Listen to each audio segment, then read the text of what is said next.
ना हम कल मजबूर हुए थे ना आज मजबूर होंगे। सुन लिया आपने? तक लिया। हाँ? अरे तकिया ला कह रहे हैं हम, हमें सोना है, तकिया ला। ला क्या? कौन? हाँ पड़ा है यहाँ पर, हम सो रहे हैं। हम भी सो रहे हैं और देवर तो हम लेकर ही रहेंगे।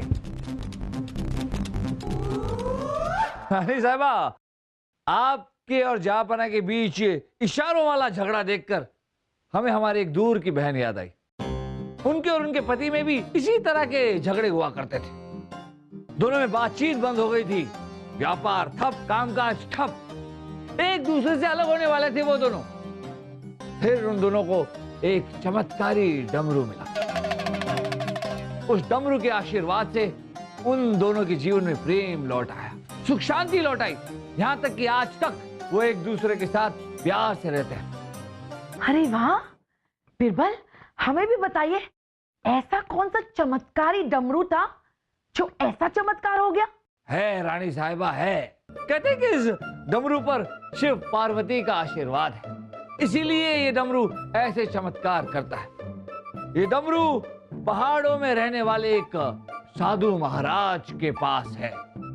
अगर ये डमरू किसी पति पत्नी को मिल जाए तो उनकी जिंदगी आनंदमय हो जाती है।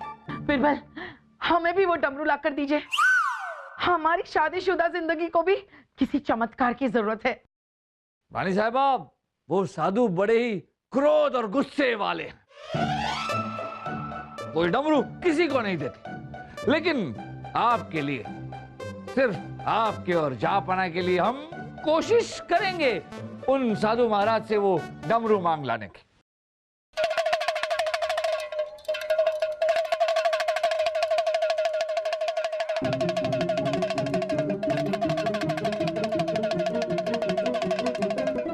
अरे बिरबल आप आ गए, अच्छा हुआ आप आ गए, और वो भी डमरू के साथ। लेकिन रानी साहबा, कल सुबह वो साधु महाराज आकर ये डमरू वापस ले जाएंगे और इस चमत्कारी डमरू का आशीर्वाद लेने के लिए पति पत्नी को 3 शर्तें पूरी करनी होगी। ठीक है, आप बताइए, हम सारी शर्तों का पालन करेंगे। पहली शर्त यह है कि पति पत्नी बारी बारी से ये डमरू बजाएंगे और एक दूसरे के बारे में 3 अच्छी बातें बताएंगे। दूसरी शर्त यह है रानी साहबा कि जब तक ये डमरू पति पत्नी के पास है, वो एक दूसरे के साथ ऐसे पेश आएंगे जैसे वो अपने शादी के, यानी कि अपने विवाह के पहले कुछ दिनों में एक दूसरे से पेश आते थे। और तीसरी शर्त यह है। बीरबल, क्या है ये सब? ऐसी अंधविश्वासी बातों पर विश्वास करते हैं, यकीन करते हैं हम इन बातों में। जहाँपना, इसमें कोई अंधविश्वास नहीं है, और यकीन मानिए इससे आपको फायदा ही होगा। इनकी बातों को छोड़िए, आप बताइए ना, तीसरी शर्त कौन सी है? रानी साहबा, तीसरी शर्त यह है कि ये डमरू जब पति पत्नी के पास है तो पति पत्नी को इसका खास ख्याल रखना होगा, क्योंकि अगर ये डमरू खोया या टूटा तो फिर इस डमरू का आशीर्वाद नहीं मिलेगा, बल्कि वो क्रोधी साधु बाबा आकर श्राप देंगे। ये लीजिए बूबी, बजाइए डमरू।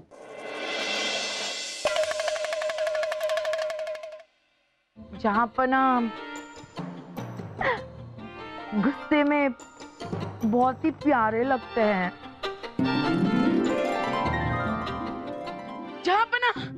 जहाँपना वो डमरू गायब है। क्या? ये कैसे हो सकता है रानी साहिबा? हमने तो महल के सबसे महफूज संदूक में उस डमरू को रखा था। आपने सही संदूक में ढूंढा ना? हाँ। बहना, बहना, हमने सब जगह ढूंढ लिया, डमरू नहीं मिल रहा है। बम बम भोले, हमारे क्रोध से दुनिया डोले, हम डमरू वापस लेने आए हैं। आपका जो डमरू है वो हमसे एक भूल हो गई, वो गुम हो गया। क्या? कैसे खो सकता है? हम आपको श्राप देते हैं कि? नहीं, रुक जाइए बाबा। आप अगर आपको श्राप देना है तो हमें दीजिए। नहीं जापना, आप हमें श्राप दीजिए बाबा। नहीं नहीं रानी साहिबा, हम आपकी जान संकट में नहीं डाल सकते। जापना, हमने ये नाटक इसलिए किया क्योंकि हम आपको जताना चाहते थे कि आप और रानी साहबा के बीच की लड़ाई की असली वजह जेवर नहीं बल्कि प्यार की कमी। सही कह रहे हैं आप बीरबल, सही कह रहे हैं आप। इतनी सी बात, छोटी सी बात है जिसे हम समझ नहीं पाए बीरबल। बहुत बहुत शुक्रिया बीरबल।